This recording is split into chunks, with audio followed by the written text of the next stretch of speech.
Hey guys, so we have a balance patch. It's Wednesday. It's 3 weeks after a rework. So usually 3 weeks after every rework, we get a balance patch so that whatever got reworked can kind of get tuned a little bit. And lately our balance patches have been rather large. So not only are we going to get a rework or a balance or a tune up on Chen, but we'll likely also see some balance on some other heroes. Now, I do want to talk a little bit about this in the sense that I want to change up the format on how I do these videos. So now what I'm going to do is I'm going to explain what's being changed, and then I'm going to explain my thoughts on how it's going to affect the competitive meta and then the Storm League meta. So let's get to it. The first thing that they're doing is they're increasing movement speed, and it's a baseline increase on movement speed.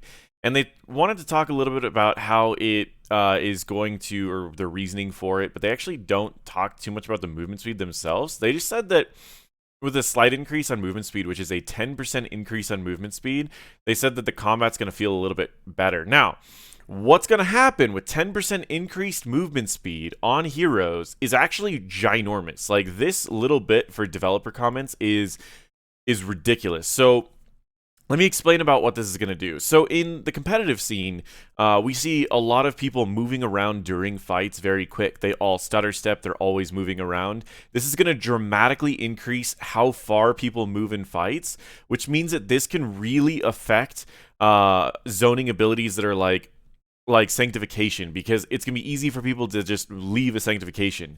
Reducing the power of sanctifications, bunkers, and other abilities that were used to kind of lock down a small location. It's also going to be pretty important for a lot of heroes in Storm League.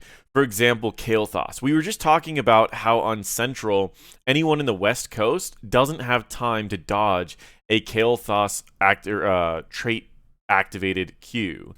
Meaning that his Flame Strike buffed with his trait was impossible to dodge if you were on West and you were on a Central server. So say you lived in LA and you're on Central, it's impossible to dodge that. And this was kind of a debate that came up a while back about using Kael'thas in the competitive scene. Jayhow and I were talking about it a little bit. And so that's one of the things that is going to be changed, is now a lot of abilities that were almost impossible to dodge before are now going to be able to be dodged. Not just that, but a lot of abilities that required you to land this are going to be a lot harder to land as long as people are actively moving. In the lower ranks of Storm League, people don't move that much, so this really won't change much. But in the higher ranks, skill shot-based heroes are going to get a huge nerf here. So we will need to see another tune patch after this major change. Each Mechaterial's repeatable missions can only be completed up to 50 times. Just for people that are farming it, that's fine. Gem Purchases has a new checkout interface. The streamlined system gives players access to more payment options. Neat. I mean, I use PayPal for stuff, so that's cool. So let's talk about the heroes a little bit. Anub'arak, I've talked about how W build is just getting a little too strong. So they're just doing a slight nerf to the W talent in general. And then Epicenter is getting a nerf as well. So this isn't affecting either of his builds too hard. It's more just being a major hit to Anub'arak himself. And so it's kind of interesting how they're going to be handling it. You can't have like a permanent uptime on your W anymore. There's always going to at least be 1 second downtime.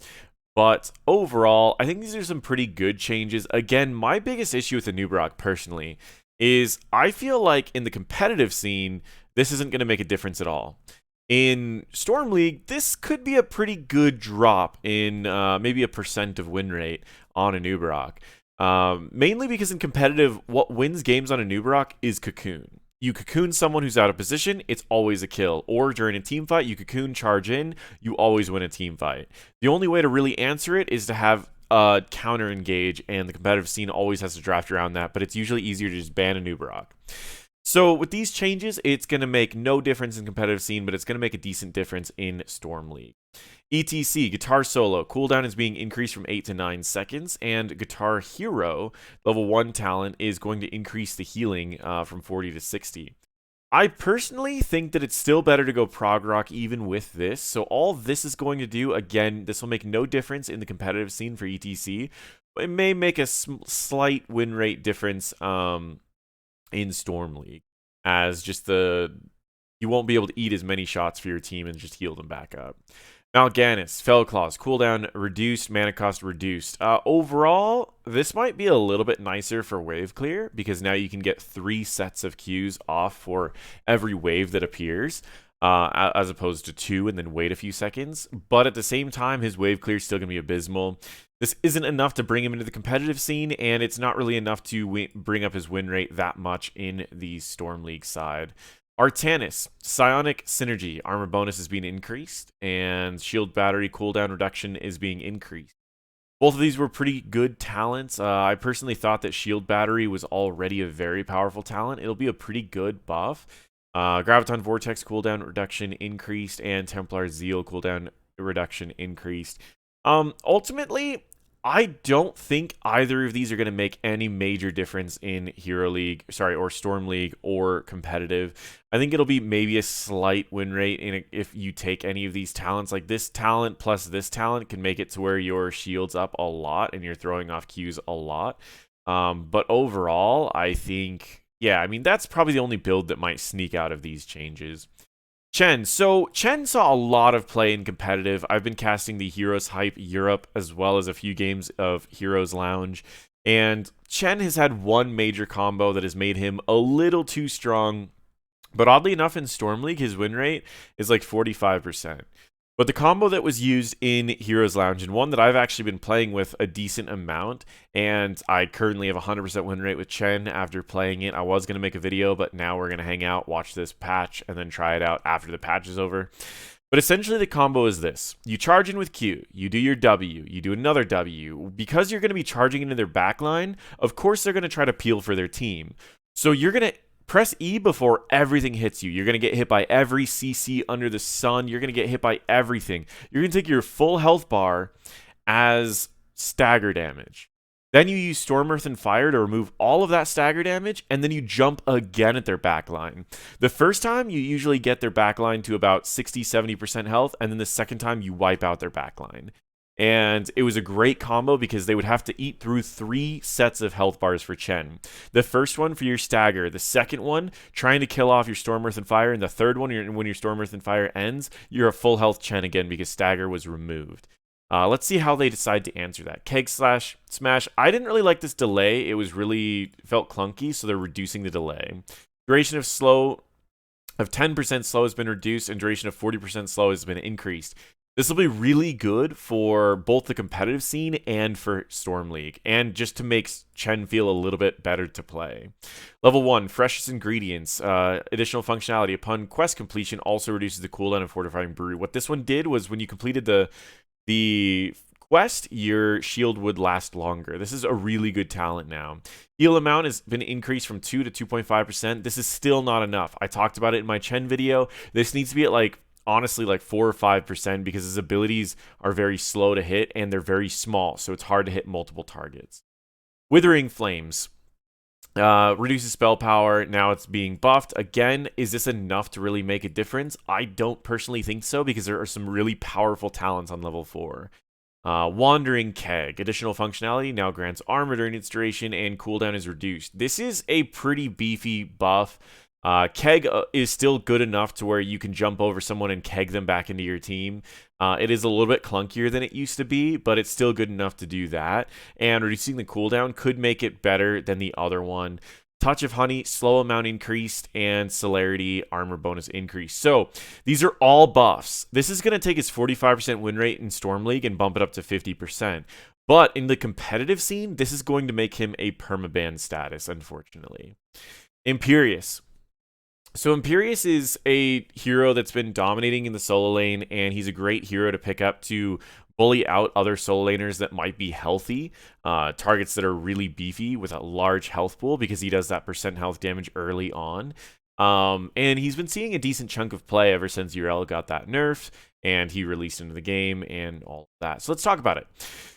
Molten Armor. Healing reduced from 100% to 50% of damage dealt. That's a pretty decent nerf. Bonus healing against heroes reworded to say it increases to 100%. So healing against minions isn't going to heal you that much. Healing against heroes is still going to heal the natural amount. Valorous Brand. Consuming a mark heals you. So this was a talent that you needed to pick up at level 4. Let's see what they do about that. Damage bonus reduced. They're reducing the damage bonus, but they're making it to where it heals you.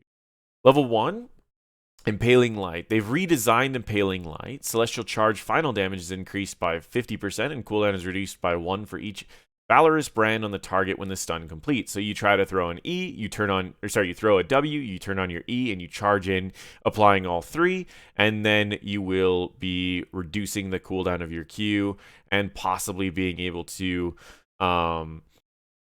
see if you can't get another Q off afterwards. Consuming Flame. The first enemy hero hit with the flame restores mana. Again, I don't know if that's worth the talent for it. Bulwark of Flame's been removed. Unshakable Faith's been removed. This was the healing talent that I was... Oh, no, this was the... The Battle Hunger one was redesigned. Increase the healing of Valorous Brand by 50%. Okay. So you still have this. You just have to... It's baseline now for everyone, but you can buff it up with that. This E talent made it to where when you had a root on you, you could press E and heal yourself and remove the root, and then they removed the fact where you need the root to do it, so you still just get the heal. Bulwark of Flame just gave you block charges. Let's see the new talents that they did. Sovereign Armor was moved from 16. Armor reduced from 50 to 25. So this is a talent that would give you armor. Duration reduced, and damaging an enemy hero with Molten Armor increases the duration. So the longer you can keep your E going, the longer you can keep that armor. Press Forward, a new passive upgrade. Damaging an enemy hero sets the duration of a regen globe on Imperius to 5 seconds, unless it was already higher. So if you pick up a regen globe and then you start fighting someone, you're going to gain health and mana throughout the duration, and you can increase the duration of that regen globe by just continuing to hit people with your passive. Actually, damaging an enemy hero with anything. So if you're in a lane, you could just throw a W out on a target and then increase the duration. You can charge them and increase the duration. You can press E and increase the duration. This is a really heavy bully thing for a map like Dragonshire, where if you already hold the point, you can get a regen globe, and then you could just sit up top and continue regenning forever as long as you can keep hitting them with something. That's a really cool idea. I like that one a lot. We'll see how that goes. I think this will be really strong in the competitive scene. As far as Hero League, I think this will just be generally easier to get value out of. But level 7, Blaze of Glory. The secondary explosion of Blaze now consumes the benefits of Valorous Brand. That's pretty good. The secondary explosion wasn't really that useful, and now it does have a pretty good use. Holy Fervor activated. Now has a maximum duration of 10 seconds. That's great. So if you only use 3 strikes, it'll eventually drop if you're going from lane to lane. The cooldown for the ability begins after the first attack. Again, another great option, because people... if you sat on it too long, then you'd end up wasting it, and the cooldown's been increased. Now, here's the challenge about this. A 30-second cooldown on your only AoE makes it hard to double soak. So you can still do it. You have to blow up your wave, mount up, go use the cooldown to kill the wave, and then go back to your original lane that you were trying to sit at. So it's still definitely one that you can do. Tooltip updates reflect the damage that is a percentage bonus and stacks additively with other percentage bonuses. This is generally going to be a nerf to this talent, but it will still allow this to be used, so should be pretty good. This was the must pick in the competitive scene. We'll see how it goes. Level 13, nothing changed on his ults. Level 13 Divine Rage was redesigned. Consuming a Valorous Brand reduces the cooldown of Molten Armor. That means that instead of just pressing E on a target and getting a lower cooldown, you have to actually be breaking it. But the cool part about this is it's a higher cooldown reduction as long as you are consuming brands, because if you consume 3 brands, you shave off 3 seconds. So if you're using all of your abilities, you'll have your E going almost indefinitely. Heat of Battle redesign. Increase Molten Armor's healing against heroes by 2% for every 1% of health Imperius is missing. So a really, again, very tanky talent. You combine that with the armor that is now at level 4. That's pretty good. Level 16, Celestial Swiftness. Redesigned, gains 20 movement speed for every 5 seconds. After casting Celestial Charge, gain 40% attack speed for 5 seconds for each hero stunned. Just a great way to stick on people as a bruiser. Valorous Pursuit moved from level 20, and the cooldown's been increased. That allows it, if you had a brand on someone, you can jump to them. Level 20, new Brand of Solarian. Reduces the duration of Valorous Brand to 3 seconds, but it no longer is consumed when triggered, so you can just keep attacking things as often as possible. If you combine that with the attack speed, you can really melt things down. Impervious duration has been increased. On to Sonya. So what this is going to do in the competitive scene, this is really a full redesign. Full redesign, I don't want to make too many predictions, but I will say that this is going to make him a big bully in the solo lane, and it does look like there's a possibility of being a kind of a main tank. But again, he still has all the problems with main tank that he had before. So competitive scene, this is going to leave him essentially in the same role that he was before, just a little bit more dominant on maps like Dragonshire. In the Storm League, we'll have to see how all of these talents end up evening out, but I do think this will make him a little bit safer and might bump up his win rate just a tad. Sonya, health is being increased, health regen is being increased. She's been out of the meta, they want to bring her a little bit back in, she has good talent tree, so they just are buffing up her health. It's not too crazy of a health buff either. I mean, this is 100 health, so about 5% increased health and health regen per level. So I mean, that's not too bad. Honestly, I don't think this is going to make a major change in the competitive scene, but this might bring up her win rate just a tad on the Storm League side. Yrel, after they did her nerfs where they made it to where she had the lower mana or increased mana costs and just she was generally running out of mana faster, she just dropped out of the meta, especially when Imperius was released. So let's see how they change her. Hand of Freedom. This used to give 50% movement speed, and this also gave this is interesting. Hand of Freedom was the one that removed a slow or root and then gave 50% movement speed. Now it has been completely redesigned. Celestial Charge's final damage is increased. This is a typo from a different hero, so we won't know what that is until they fix that typo. I apologize, guys. Samara's Light, level 7, is being removed. That was a talent that allowed you to move faster as long as you were channeling an ability. Righteous Momentum, remove functionality, no longer increases movement speed while at maximum charge. Oh, I got those flipped. Sorry. Samara's Light was just the other one. This is the one that's the movement speed one. Additional functionality, Yrel's movement speed is increased by 5%. Increased, instead of being slowed while charging, she instead quadruples the bonus. You go up to 20%. And you're not slowed. Weird.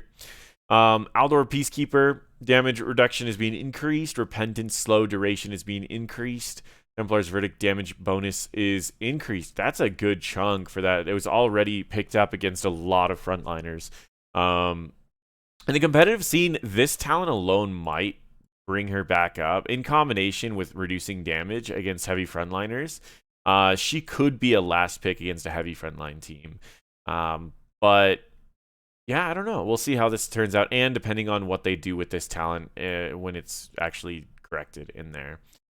But in Heroes, I would say Storm League, it's not going to make a huge difference. None of this is going to increase her damage that much, and this isn't the talent you take when you're trying to carry in Storm League, so this won't make a major difference in Storm League, but it could bring her back into the competitive scene. Ana, she's been dominant for a long time, specifically in W build, so let's talk about it. Slumber Shell's new functionality. Enemies are slowed by 25% while they wake up from Sleep Dart. That's pretty good. Overdose doses applied from Sleep Dart increased from 3 to 4. That's a decent increase. And Anti-Healer, bonus area of Biotic Grenade reduced from 100 to 25%, fixed a bug where the bonus duration was showing 20% instead of 25. This is the nerf that she needed to W build, honestly. And I think that's a really good nerf. It's going to hit the competitive scene really hard. But at the same time, this likely won't make too big of a difference in the non-competitive scene, other than the fact that people are uncoordinated, so the smaller size is going to make it harder to heal enough people, and people do take a lot of things. This will do a decent hit to her in both competitive and Storm. Anduin, Blessed Recovery passive tooltip is fixed. Blinding Heal amount increased from 95 to 10. I'm going to guess that's 100, and that's just a very small increase for your level 7 when you're healing yourself. I don't think that's going to make a major difference, but whatever. Rhaegar, change the order of various talents. That's going to be pretty good. Spirit Walker's Grace at level 4 has been removed. That was a talent that reduced your mana cost on Q. Totemic Projection has been moved to level 7. I don't even remember what that talent. That's the one that allowed you to move it, right? I thought that was. Oh, So confused. Move to 7. I thought it was already on 7. Whatever. It wasn't a talent that was being picked anyways. Tidal Waves, additional functionality, also reduces the mana cost of Chain Heal. With both of these combined, this actually could be a new pick instead of the other two talents. In the competitive scene, the totem's still going to be picked up because the totem was used as extra vision. So none of this is going to change the competitive scene, but I do think, and I will probably play around with this a little bit more, I do think this may be the new talent for Storm League. I'll play with it. We'll see how it goes, though. Medivh, Mystic Assault, damage and healing bonuses have been increased. This was just an underutilized talent. Arcane Brilliance, spell power bonus is being increased. Again, underutilized talent. Dust of Disappearance, underutilized talent. So overall, they're just picking things that are underutilized. I don't think any of these are going to make any difference in the competitive scene. This talent maybe we'll see a little bit more play in Storm League, though. Melee Assassins, rapid charge, movement speed is being increased, movement speed bonus, just underutilized talents, reflective block, underutilized talents, fiery brand, again, another one, Blades of Azzinoth, now starts with it being able to be cast. That's actually a talent that is picked a lot at level 16, especially if people pick up the ability to slide through. This won't make any difference in the competitive scene because a lot of these talents aren't picked. Blades of Azzinoth is, but the pros are good enough to get that stacked up really quickly, so this likely won't make a big difference in the competitive scene. But I think between these two talents, we might see a little bit more play for Illidan in Storm League. Maiev, she's been dominant in the competitive scene for a long time, but she's also been a little bit weak in Storm League. Sudden Vengeance, damage increase for 5 to 6 maximum health, wasn't a talent picked in the competitive scene. Bonds of Corruption, adjusted functionality, now reduces armor by 10 or 4 seconds. Again, not really a picked talent. They're just upping underutilized talents. Pretty decent change to Valeera. Vigor energy regeneration is going to get a buff. Subtlety energy regeneration is also getting a buff. So more active play from Valeera. Hemorrhage bonus basic attack damage is being increased. This was a really powerful talent for picking someone and then just doing a chunk of damage to him really quickly. Initiative, additional functionality, also grants her 15 movement speed for 3 seconds while using Ambush, Cheap Shot, or Garrote. And this is actually pretty cool. Getting the movement speed allows you to use Q less to keep up with them.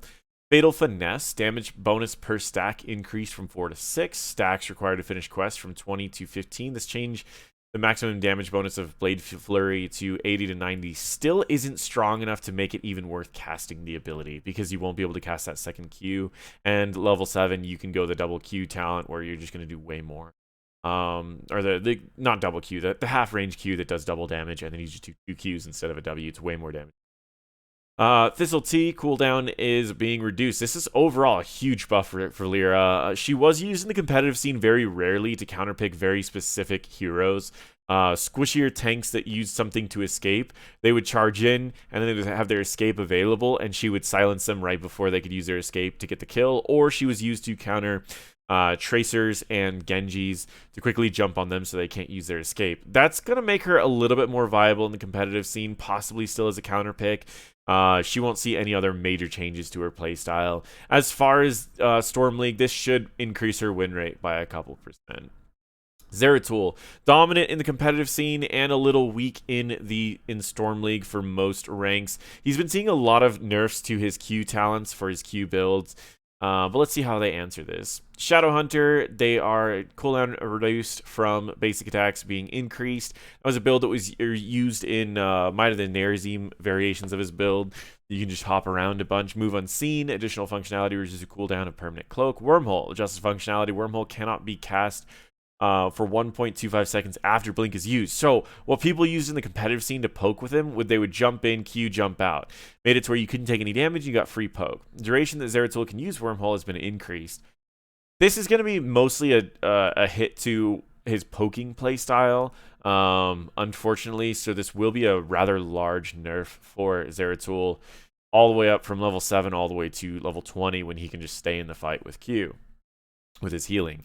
Warp Skirmisher bonus damage is being increased. No longer requires Zeratul to attack a target within 6 seconds of teleporting. Additional functionality, bonus damage also activates on Zeratul's first. This was a strong talent that was picked up a lot of times for Might and Nerazim, and Sentenced to Death, another talent that was picked up from Might and Nerazim. So it seems like what they're trying to do is get people away from the current playstyle of Q build with Void Prison, and they're trying to get them into more of a Might of the Nerazim build. I think for those that were playing Might of the Nerazim, we'll see that this is a pretty decent chunk of a buff, but at the same time, this may make him to where he's not a permaban status in competitive. Really depends on the other picks that get picked up before him. Falstad. We've been seeing a decent chunk of Falstad being used, and they're only buffing underutilized talents. This won't affect the competitive scene at all, but this may have a slight effect on some games, but honestly, probably nothing coming from those. Greymane. The elixir damage bonus per stack is being increased from 15 to 2. I'm guessing that's 20. And that's a pretty good buff, but again, nothing to bring back Q build, unfortunately. Cursed Bullet damage increased from 35 to 40%. Great as well. Great at hitting anyone that was 40% at one point. Snowstorm, W, new functionality. The second wave of Blizzard deals 20% more damage. The third wave does 60% more. That's really cool that they're giving Blizzard to Greymane, but I don't think that's going to really affect the competitive scene at all. I really don't think either of these are going to affect the competitive scene. I didn't even read this. This is going to be pretty big, though. So I like that change.